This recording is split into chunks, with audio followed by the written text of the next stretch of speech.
je vais aller, si vous me permettez, au-delà même de ce que vous venez de dire. Je pense que le modèle français républicain, qui était fondé sur l'assimilation, dont moi je suis un héritier, puisque j'ai été élevé comme ça, et j'ai grandi comme ça, est mort. Il est mort.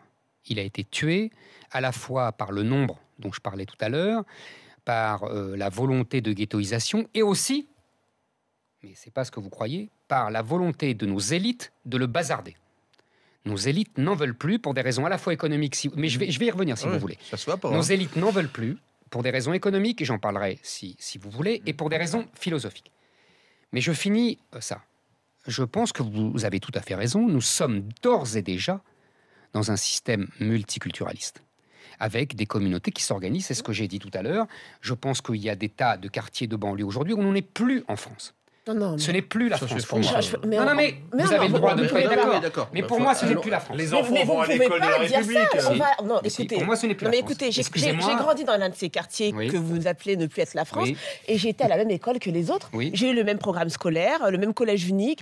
En quoi c'est plus la France? Je vais vous dire comment j'estime que... Et on parle français, et en quoi c'est plus la France? Oui, on parle français.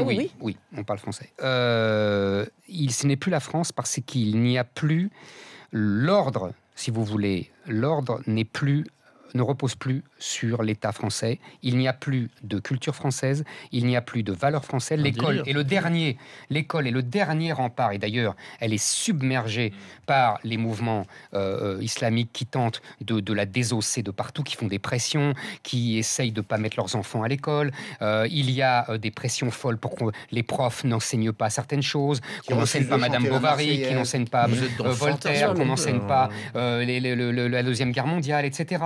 Ça, c'est une réalité aujourd'hui. Non, mais c'est une réalité, mais c'est une minorité, ça. Non, c'est pas une minorité, non. C'est une minorité agissante qui fait pression. Vous pouvez pas me dire que dans toutes les classes de banlieue, les élèves s'insurgent à l'apprentissage. Tous les élèves. J'ai dit qu'aujourd'hui, c'est une minorité qui gagne. Bon. Et vous verrez, vous souvenez le livre de Bensoussan, Les territoires perdus de la République, ça a gagné depuis 15 ans, encore plus.